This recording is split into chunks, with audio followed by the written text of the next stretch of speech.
안녕하십니까. 안세 해결 대표 방정회사입니다. 오늘 689강은요. 개인이 받는 각종 소득에 대해서 어떤 원천징수세율과 과세표준 운용을 계산할 것이냐 이런 얘기인데, 대표적인 소득이 근로소득이죠. 근로소득은 일반적인 공제를 하고 나서 일반 세율이 6%부터 40%를 적용해서 매월 간이세액지원표에 원천징수를 하고 1년간 연말정산을 하는 것이죠. 그 다음에 이제 대비되는 사업소득이 있는데 총액에 대해서 3%를 과세합니다. 이렇게 돼 있고, 나중에 이제 실비에 의해서 종합소득 계산을 하겠죠.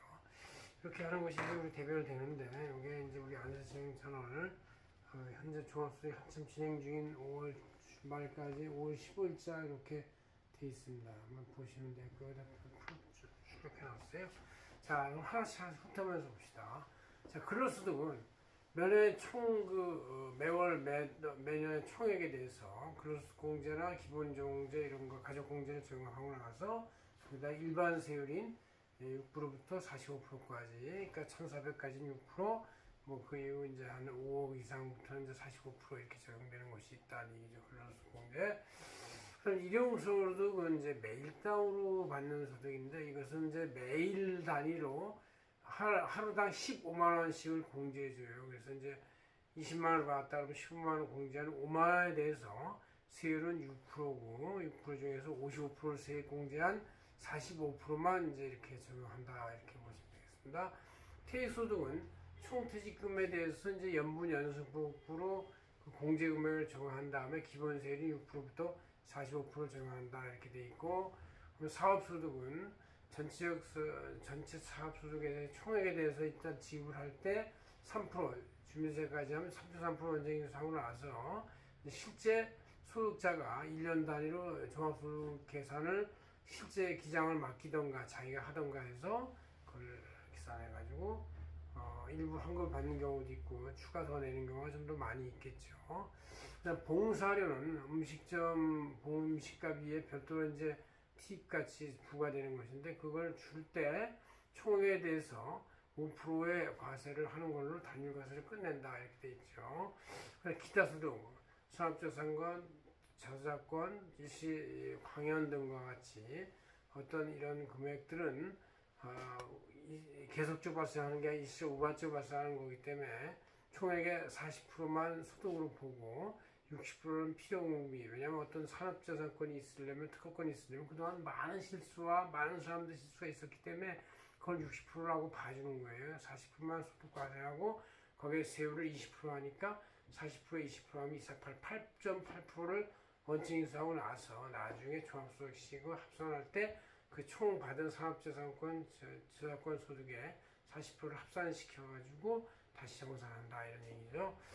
종교인 소득은 이제 일반 급여와 같이 계산하는데, 대신에 종교인 그 과세는 기타 소득으로 봐서 소득공제 금액이 80%나 50%, 30% 이렇게 높아요. 그래서 이게 과표로 계산되는 금액이 일반 근로소득에 비해서 한 3분의 1밖에 안 되는 작은 돈이에요. 그래서 거기에 기본세를 곱해도 그 3분의 1밖에 안 되는 작은 돈으로 과세가 되기 때문에 세금은 되게 낮게 나오게 되어 있습니다.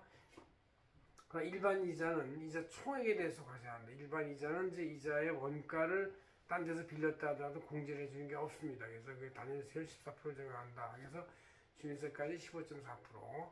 비영업 대금은 이제 비금융회사가 자금 대여 소득인데, 이 총액에 대해서 역시 과세가 된다. 대신에 비영업 대금의 소득이기 때문에 세율은 14%가 아니라 25%, 주민세까지 하면 27.5%가 된다. 이런 얘기죠.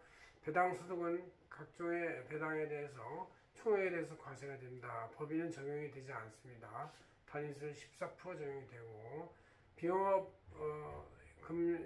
비실명 금융 소득에 대해서는 이제 실명이 아닌 그거에 대해서 금융소득에 대해서는 45%, 또는 실명법 위반을 한 비실명 위반 등에 대해서는 90%의 세금, 거의 다 세금으로 이제 그냥 징수해서 뺏어가는 그런 식으로 이런 이제 위반을 하거나 비실명을 하고 있습니다. 이렇게 우리가 여러 가지 7, 8가지 소득을 다 보면 기본세율 3%, 아니 20% 등등 여러 가지 세율이 적용되니까 여러분들이 이렇게 세율 적용되는 걸 알고 자기가 납세한의 통지를 받았을 때 아 내가 이거 정도 냈으니까 환급받겠다, 맞겠다, 아니면 더 내야 되겠다 이런 걸 이제 감을 잡을 수가 있는데 실제 이것은 홈택스에 들어가서 각자 계산해봐야 아는데 홈택스에서 이미 지시하는 대로 여러분들이 따라가면서 이렇게 하면은 카레만 잘 치우면 웬만한 초보자도 자신 소득에 대한 종합소득을 대충 계산할 수가 있고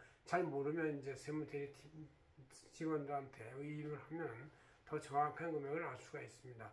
자, 5월 말까지 종합소득세 신고 여러분들 확실히 계산해서 1년 동안 편하게 마음 먹고 살기 바랍니다. 고맙습니다. 한세계를 대표 박윤중 행사였습니다.